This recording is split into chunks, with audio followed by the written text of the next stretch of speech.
Hey guys, my name is Divya. I am a doctor and I've taken a series of management exams in my life. I've held a management role with a healthcare company for a while. One of the exams I've taken happens to be the SHRM. So I've been doing a series of videos on my channel to help everybody out in the community get certified. If you're taking the exam in the winter session, it's just a couple of days left, guys, I know. But a big shout out to all of you.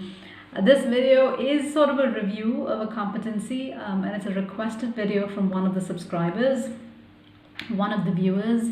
So I really wanted to cover this video. I started this series last time. My last video was covering a competency, the business competency, and I went into how to approach studying the business competency and what you should look for.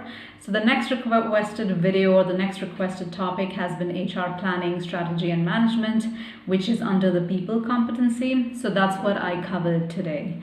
I know I'm not going in order, and the reason for not going in order is just, the number of requests I get. I just want to try and do my best in terms of incorporating it. And that's really the strategy or the logic behind all of this. So all the notes today that you see, guys, will be from the learning management system, and I just compiled them for the purpose of this video. So that we're attributing the right people. And what I've done is just go over things topic by topic and give suggestions of how to study and what you should be thinking of while studying. So I do hope that this video helps you. If it is helping you, if these videos are helping you, please take a moment to subscribe to my channel. It will keep me motivated. And now let's get right into the video. Okay guys, so here are my notes on HR strategic planning. As I said, we won't be covering every single topic, but just browse through it as to how to study and approach studying in terms of HR strategic planning and management. So if you go over the learning management system, I think it breaks it down nicely into what strategy means. It's essentially a plan of action, and you want to accomplish all the organizational's long-term goals to create value. So they've broken down strategy at 3 levels, and I think that's also a very nice thing to know, because you should know that the organizational strategy is the big picture, something for the single unit. Business unit is addressing the question of how the organization will focus or where it will focus to create value. And the operational strategy is in which number 1 and number 2 are translated into action at the functional level. So what the different departments are doing, different centers and units are doing, and all 3 strategies need to be aligned. So I think it's a good segue that they've done into strategic planning and management. And they've given certain guidelines, like what strategic management provides an organization with, creates consistent goals, consistent decision-making, better internal vision. And then they go into something called critical success factors for strategic planning and management. So the first thing, which has already been mentioned a couple of times, is alignment of effort, right? If you're doing strategy at 3 levels, all 3 levels have to be aligned, and we also have to know how HR activities will help move the organization towards its goals. I think it's a good thing to keep in mind. The second really important term to know is control of drift. So every business, every organization goes through change, and there are changes internally and in the environment, and they have to know how to respond to change. So an important thing that they mention is drift is often caused by an organizational culture that is too deeply rooted in the past.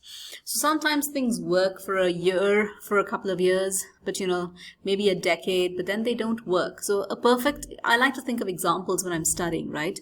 So a perfect example here would be Amazon. Amazon made it really big trying to sell books. But then it wasn't only selling paper books. After a few years, after a decade, Amazon was probably the first one to release a Kindle. And that's what they mean by control of drift. You have to be changing and you have to be evolving with changing times. Next is focus on core competencies, right? Every business, every organization has an advantage, has something unique about itself, and they need to be able to focus on that. So taking Amazon's example, the perfect thing Amazon has is delivery. It started off with delivering things online, and how they evolved or made that better and better and moved it to various departments. The next thing LMS covers is mistakes to avoid in strategic planning. Don't take shortcuts. Follow through. I think this is one of the most important things. I mean, I've been in management forever, and this is what I feel is lacking. Like, people don't follow through. Don't over-rely on comfortable and familiar situations. Ensure management has commitment.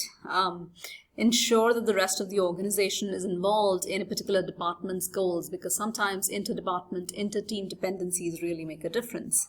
And ensure there's good communication. They also go through the strategic planning and management process and what it entails. How do you come up with strategy? You formulate, you develop, you implement, and you evaluate. And this is a nice little picture summary of this whole process. And I think one should know these things. In terms of strategy formulation, they have come up with ways and theories as to how strategies can be formulated, and things should be looked into. So when they talk of systems theory, I think it's an important thing to know, because every organization is part of an entire system. We have many units, and we're affected by things internally and externally. So there is a nice little diagram, that describes that. The external environment has the government, the culture, the economics, the society. Some things do really well in a culture. Maybe the Kindle did better in a certain country than the others. But if you value paper books too much, it may not do so well. And then the government regulations, the rules make a difference. Internally, leadership, operations are all things that are part of the complex system, and we should be aware of them. We should also know the input, process, output model. It basically, is talking about what's going in, what's the process, and what's the output for anything that we're planning. So in this case, it would be strategy, and they are talking about it. They also talk about environmental analysis and tools, PESTLE analysis mentioned more than once in the LMS, and how things affect the strategy that you are formulating. And they also go into SWOT analysis, and I really, really like their chart on what strengths, weaknesses, threats, and opportunities are for an organization, and how we should be dealing with them. The other thing that they talk about are HR function SWOT analysis. So a growth share matrix is, used by large organizations to see where the value lies. Do you have high market share and high growth rate? So you're a star. Low market share and high growth rate, so that's a questionable area in the business. Low growth rate but a very high market share means that you're a cash cow. Awesome. These two would be awesome. And definitely low in both areas are the dogs, which we need to get rid of. That's the area that you want to churn out and not pay attention to. So I think these two are things that, businesses should also focus on, so that they're not spending time, energy, resources, and money on things that are not valuable.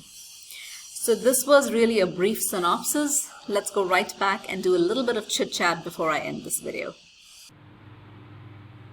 Okay guys, so that was my brief synopsis of HR planning, strategy, management, formulation, environmental analysis, SWOT analysis, and these are all things that are covered under the people competency. I do hope that this video helped you.